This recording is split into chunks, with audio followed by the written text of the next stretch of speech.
What's going on, guys? Welcome back to the channel. Back to another episode of the Inter Milan Road to Glory, where we're starting season 3. Last season went very well. We finished in second place, just behind Atalanta, and we accomplished our big goal of qualifying for UEFA Champions League. So if all goes according to plan this season, we'll be taking home first place in the Serie A, as well as maybe even bringing home the Champions League trophy on first go. So as we jump into season 3, one big change you can already see on the screen is down on our bottom ticker there, where it says we've qualified for Champions League, and finally that overall cap is gone. So with our player development, we've been able to have 3 guys come up into the 80 overalls, and I believe there's 2 others who are sitting at 79, so right there. But now that that overall cap is gone, we can finally look to adding some real strength to our team. Before we get into the transfer targets, we'll take a look at what our team looks like currently. And we've had 2 players leave due to retiring, and one of them, unfortunately, was Alexis Sanchez, who has now been taken over by Steve Mooney for now. And Alexander Kolarov wasn't really playing for us, but he left the club as well, and Dalbar left on a free transfer. So this is what the squad looks like right now. As you can see, we've had a little bit of growth from one of our lone men, Eddie Salcedo, who's now a 76 overall and a real threat coming off the bench. But looking at this team here, there's two holes I want to plug, and it's get a striker who is at least 80 overall. And even though Matteo Darmian has been a good fit in that back 3, I'm looking to shore up his position in particular as well, because Struijk and Van Housen have been beasts at the back, and it looks like it might be Darmian moving to the bench for an upgrade at his position. The 2 players that I have targeted for those replacements are Newcastle's Brielle and West Ham's Kurt Zouma. They both have stats that I think will fit well into our team, and will be a big improvement to what's going on there right now. So we'll try first with Zouma here. He is 36.5 million rated. We're gonna try to get him for it's for sure gonna be a little over that, but we'll see what we can do here. We'll start with 42 and see what they say. 53.5.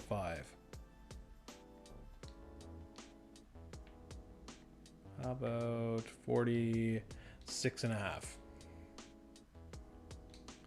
Great, that's awesome. They accept that, and we'll take it for sure.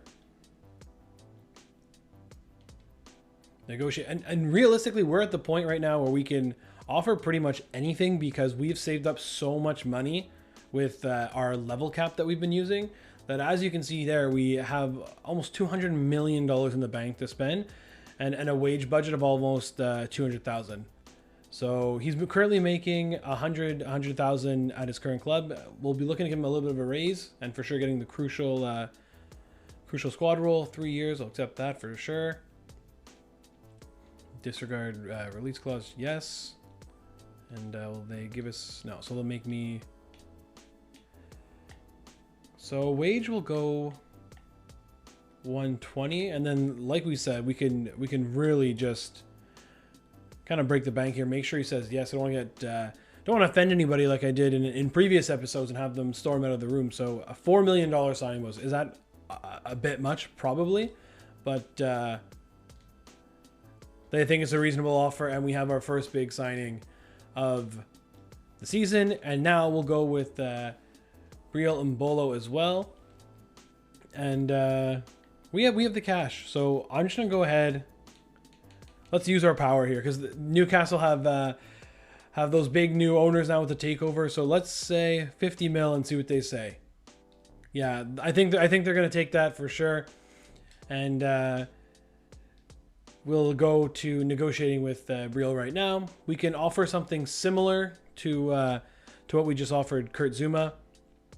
So we'll start by, he's making a lot less than Zouma was, so maybe we can bring it down a tiny bit. But crucial, we'll give him crucial. He's only 26 years old, so we can offer him a 4-year. He agrees. No release clause. Perfect. 110 and $1.6 million bonus if he hits 10 goals. I'll be very happy if he hits 10 goals. So let's just go ahead and accept those terms. And now we have a new high-profile striker as well. And we get a chance to finally take Pascal Strick's name off the board there, and we'll hook it up with Brielle and Bolo right now. And there we go.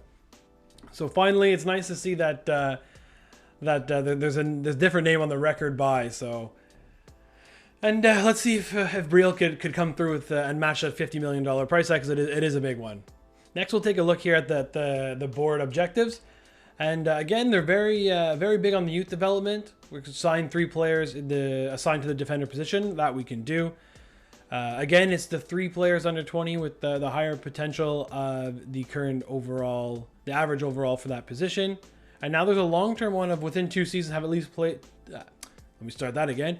Well, a long-term goal of within 2 seasons have at least 3 players from your youth academy signed in the first season and play 30% of the games in the following season. That will we'll put that one to the back burner for now and see what we can do for those short-term goals first. Brand exposure, 10 games with at least 1 goal scored in away matches. I think we can do that. We've been good on those so far this series. And long-term one as well here within 2 seasons signed 3 of the best players in the world, and that's just an 82 overall or higher rating, and we already got one of those done with the signing of Kurt Zouma. Continental success, we finally have a goal here, which is nice to see, and it's UEFA Champions League reach the quarterfinals. So maybe I'm being ambitious here, but I'm hoping for a bit more than that. But to reach the quarterfinals seems fair.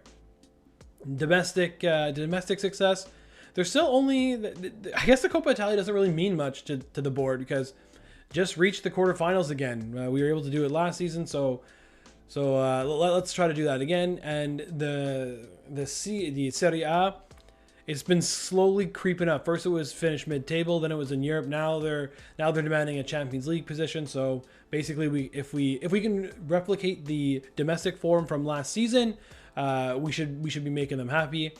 And then financial, which is very low, but it's make $325 million profit, which seems like a lot, but if we could do well in both the domestic league and the Champions League, we might be able to pull that one off. So in all, these goals are pretty fair.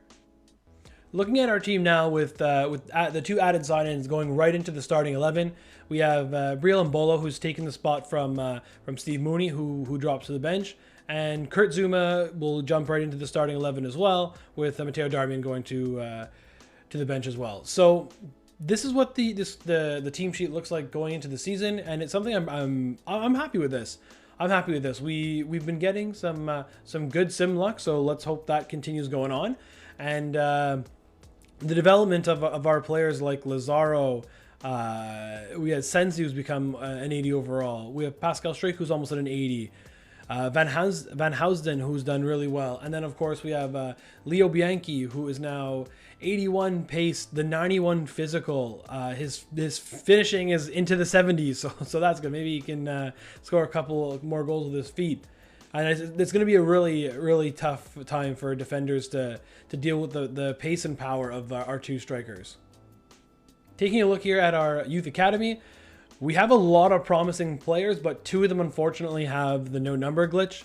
If you know if that's being fixed in the next patch, it'd be great. Leave it in the comments. Let me know, because there'll literally be no one happier than me when they get rid of this stupid glitch. It's something wrong with me. I understand, to be taking this so personally, but at the same time, it's like, what a stupid glitch, especially with the Serie A refs when they wear all black and we're wearing these kits. Like, they blend right into this, almost the same guy. So here we have German Salcedo, who's an 80 to 94 potential. He's a left back. Mark Cabezas, who he has numbers and high potential, so he might be someone we look to sign this season, promote him to the first team. Paulo Mazza, he's been with us for a while. He's got numbers, so that's good. And then Javier Peralta, again, the 76 to 94, but the no number glitch, and that just bothers me to no end, as you guys know.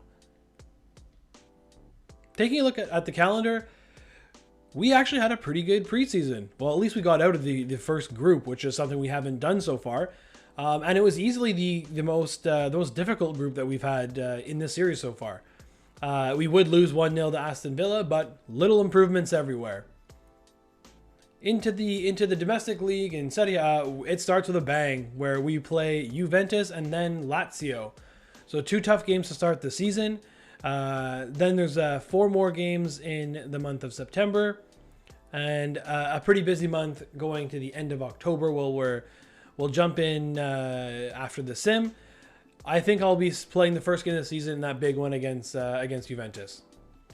Before we jump into the Juventus game, we're going to take a quick look at our Champions League group, and it is a tricky one, with Atletico Madrid probably being the favorite, and then we look into RP Leipzig, who are always a tough task, and then another RB and RB Salzburg, who I hope we can get 6 points out of 6 from, because that would be a big help moving forward and advancing out of this group.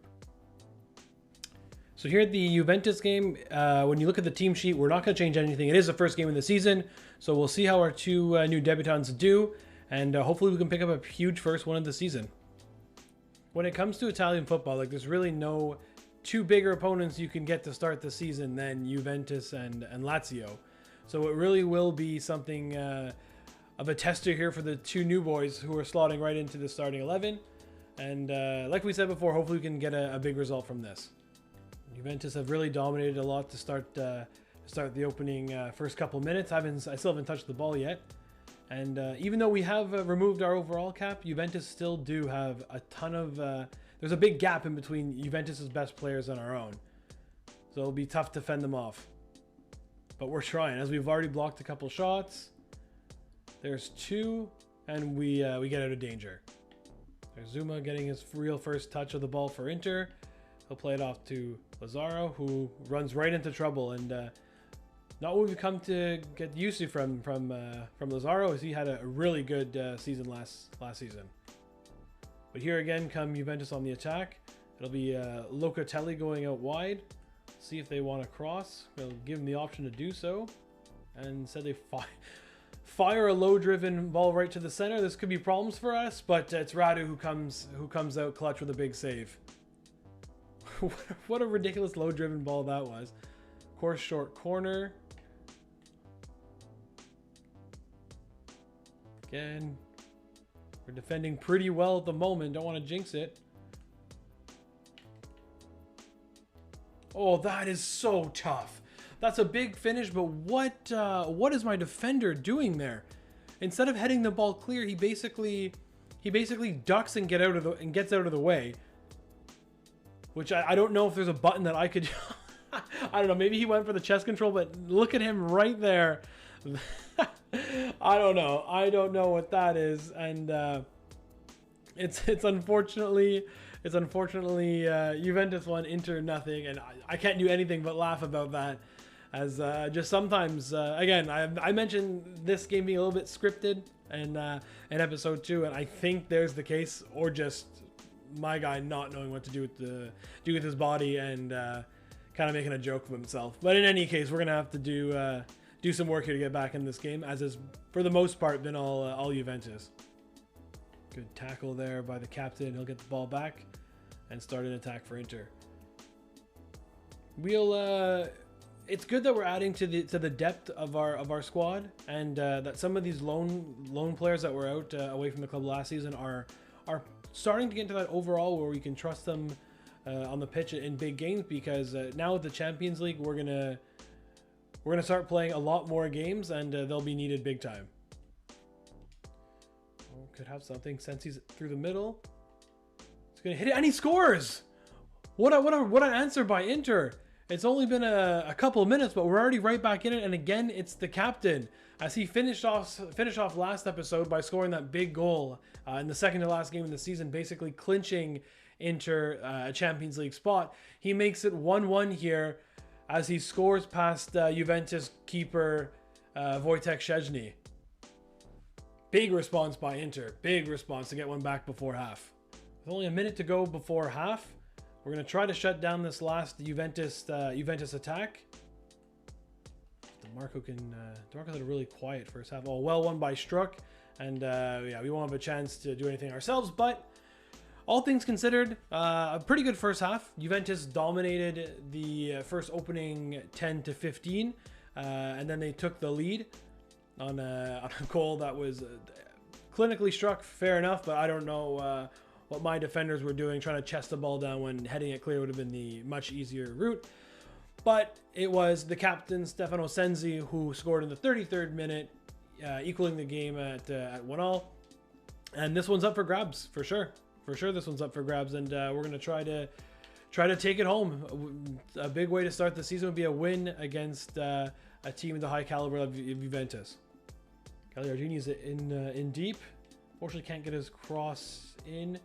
Could Sensi win this one? Unfortunately, he can't. But we remain in possession, and we'll start things over. Oh, good ball by Verde, just a bit long. But Lazaro will get there. And he'll put one into the box, and it's well defended again by Juventus. That's 2 chances already that we've had in the second half. Juventus now are on the attack near the hour mark, and it's Locatelli again. A lot of their attack has gone through him. We're going to hopefully close them down, which we can, but we're going to be giving away a corner. Got some defending to do. If it goes short, it doesn't. Radu should get there, and he does. Well claimed by the keeper, getting Inter out of trouble. We can quickly turn this into something of a counter for ourselves here. And it's Verde who has the hit, and it's well saved by Szczesny. But we did a really good job of turning their corner into one of our own, so we're happy with that. Now we have the 2 big guys to aim for. Oh, 2. We have our 2 big strikers to aim for, with a couple center backs to aim for as well. But we are going to look for Bianchi, who's going to get to it, and it's saved again by Szczesny. DeMarco with the ball. He's been pretty quiet this game, but hopefully we can turn that around. And Verde is going to see Lazaro out wide. Oh, Mbolo just couldn't get the last vital touch, but he was in, and it was close. Warning signs there for Juventus. Verde plays a good ball to DeMarco. A ball in here could do wonders. It's not the ball we need though. DeMarco has not had the best game. We've seen him have some absolute crackers, but this time around, unfortunately, it's not his game. As we enter in the 90th minute here, we're going to be into extra time, and that was a well-wasted ball there. I think that'll be it. I don't think we can get anything from this one. We're gonna try. We're gonna try to send this down to Mbolo and see if he can do anything with that. As long as he can head it up forward, he can. But it's picked out by the Inter defense, or sorry, by the Juventus defense, and this one will end in a 1-1 draw. Not the worst result. Again, you like to start your season with a win, but I mean, Juventus are one of the top tier teams in the league for sure. So a 1-1 draw is not the worst result. So taking a look at the Serie A table, once again is another close start to the season, with first place, which is again Atalanta. So props to them on 24 points. We have Roma and Juventus who are at 22 points, and then there's Inter and Lazio at 21. So we've been getting some pretty good sim luck. We actually haven't lost yet. Neither has Roma, but the 5 wins, 6 draws has us in a pretty good spot so far throughout the first 11 games of the season. Now taking a look at our Champions League group, we actually are in first place right now, and it's close with RB Leipzig, but Atletico Madrid has really stumbled. We drew them in our fixture, and they also drew to RB Salzburg and lost to Leipzig. So that's actually who I thought was going to be first in the group are actually struggling and are in a lot of trouble of missing out. Taking a look at our calendar, we have a big away Champions League fixture with Atletico Madrid to start it off, and then once you get to November, it's a much more of a quiet month with another Champions League fixture, which is RB Salzburg, which that will be the one I'm going to play, because if we can win this, judging on whatever happens in the Atletico RB Leipzig game, it shouldn't matter. We should guarantee ourselves at least second place after that. And then we have 4 more games right before we jump into the December transfer window. Before we get to the game, Paulo Ferraro has returned from Argentina, and again, not the most stars he's brought back. So we'll try again in Italy. It worked out pretty well the first time, and we'll go. The board keeps wanting defensive players, so we'll go defensive minded for 9 months and send him out to Italy. So this will be the team sheet for the RP Salzburg game. The only change we're making is Romario Barro is going to come in and get the start over Daniele Verde. This game is important as soon as I talked about being undefeated, the next sim was a loss to Atletico, and now it's RB Leipzig who are in first place in the group. So this is basically a must win. So let's go. It's nice to see the Champions League graphic for the first time this series. It felt like it would take us forever to get back here after dismantling the team and taking everyone who was 80 overall and above off the squad. But we're back here, and hopefully we're able to do some big things. Bruh. Don't know why Bianchi is like this, but okay. And he got it started, and here we go. Try to get the ball to DeMarco on the left. I still can't get over that. Why Bianchi was standing like a crash test dummy, but anyways, we carry on. Now he's on the ball. Try to dink one over to Lazaro. He does. This is a Sensi. Oh, it took a deflection, I think, but in any case, it was a big save by the Salzburg keeper, and we already have our first shot on target, and that leads to our first corner. Brielle can knock this down. He does. Oh, but no, it's not away convincingly. We still have a chance. You know, I've seen I've been given penalties against for softer challenges than that in the box, but I digress. Another block, and it comes to nothing. Well won by Bianchi. Hopefully we can turn that into a counterattack. It's Barrow here. Oh, and he gets taken out from behind. Let's oh, a yellow card. That could have easily been a red. That was rash challenge straight from behind. As Sensi there makes the case for his Inter teammate, as Barrow was just hacked down here. That I think the Salzburg man's a lucky boy to be getting away with just a yellow. Oh, he's headed down. Oh, and a scuffed finish. I think Gagliardino is offside anyway, but yeah, well, actually not just, way more than just, but not the finishing you'd like to see in a game that's so big moving forward in the Champions League. And it's well won back by Lazaro, who Inter could have something here. Lazaro continue on, and he's in. Oh, he seems to be just out of gas. But he can pull that back and find DeMarco. Could he get a shot off here? He does, but it's another big save by the Salzburg keeper. And then he's back healing it to his defender in the box. As cool as you like. Striker's there to cover up. Well done. And I think that's gonna do it for halftime, and it does. A really good first opening half. We had all the pressure, all the momentum going forward was in our half, and the only thing we can improve on is we need one in the back of the net. Hopefully two. Hopefully our goal differential and helping us move on in this group of the Champions League. Salzburg will get us started here in the second half. Notice he wasn't standing like Bianchi was, but here we go. Oh, Bianchi could be in here if he's found by Brielle, and he is. Bianchi has a big chance to give in to the lead, and it's too close to the keeper. Another big save by the Salzburg keeper, and he's keeping his team in it here, that's for sure. DeMarco can start it again for Inter. That's a good ball for Bianchi. If Barrow can continue his run, oh, just a horrible ball by Bianchi. Horrible pass. We have made a substitution. Linton Mena has come on for DeMarco. Hopefully his pace could lead to a chance for us. And as we say that, he's on the ball for the first time. It looked like he may have been fouled there in the build-up, but nothing was called. Mena is outside there by himself. This would be huge. Oh, and he's missed it wide right. That is unfortunate. We had him on his favored foot, I believe, and just couldn't bend it back. The keeper was done. He was sold out. And unfortunately, Linton Mena has put it just wide of the far post. Well done by Sensi. You get the ball out to Zara, who's in for Bianchi. Could he make up for the first miss? And he can! It's a huge goal. It's a huge goal by Leo Bianchi to give Inter the 1-0 lead here at RB Leipzig away from home. That is a massive goal and a big way to make up for his missed chances so far this game. And that is an absolutely huge goal for both Leo Bianchi, his first in the Champions League, at least that we've scored with him. And it gives Inter the 1-0 lead here. We got to either add another or hold on. And it looks like this will be the last chance for Salzburg. With 2 minutes on the clock, Kamara's away.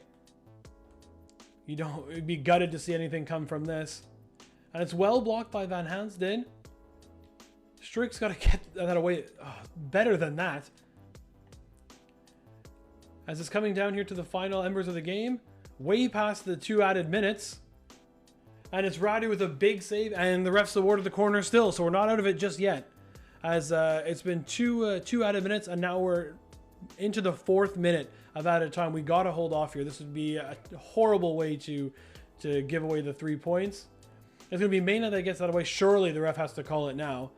And he does, and that's a huge, huge win for Inter Milan on the road in the Champions League group stage. This is going to put us on 10 points, and if RB Leipzig got a result or just a draw, we'll be enough away from Atletico Madrid to securing ourselves advancing in the Champions League. So looking at our group in the Champions League, it was a really big win against RB Salzburg, as Atletico Madrid came all the way back to win the group, I believe on our wins-loss, because we drew them and then they beat us, so that's why they're top the group. And it turned out we needed a draw against RB Leipzig, which we actually did get in the final game of the group stage, and we'll be moving on an extremely tight Group C. We'll be moving on to face Liverpool, which that definitely won't be an easy matchup, but we'll just have to take it one step at a time in that one. Checking the league standings, we're actually first. The really close table continues on, as we must have a better head-to-head record with Roma, because goal differential were exactly the same, 35 points were exactly the same. So I guess I must have skipped over a win while simming.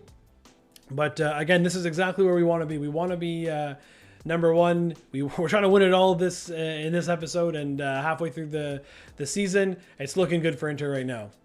We'll jump now to the squad hub, and we'll look at the stats for the season so far. And it's new signing Brielle Mbolo, who leads the way with 12 goals. That's a fantastic output. I mean, if you'd have told me you'd have given us 10, maybe 15 by the end of the season, I would have taken that at the start. So to have 12 halfway through is huge. Hopefully he doesn't pull a Steve Mooney from last season, where he's at the halfway mark, had 11 goals and finished with 12. So let's hope that Brielle can continue this great run of form he's been on and keep it going. Second in goals is Leo Bianchi, who's almost at an 80 overall right now, and he's still only 19 years old.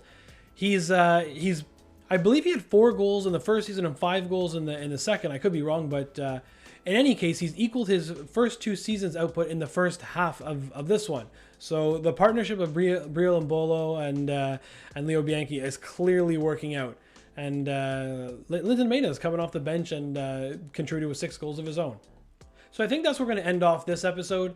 It's been an action-packed episode 5 here, and it's going really well. We've advanced in our Champions League group. We're currently sitting on top of the Serie A, and we look to move forward. So please leave a like and a comment down below. Subscribe if you haven't already. It really helps out the channel. And thanks again for watching, and stay tuned for episode 6 coming soon.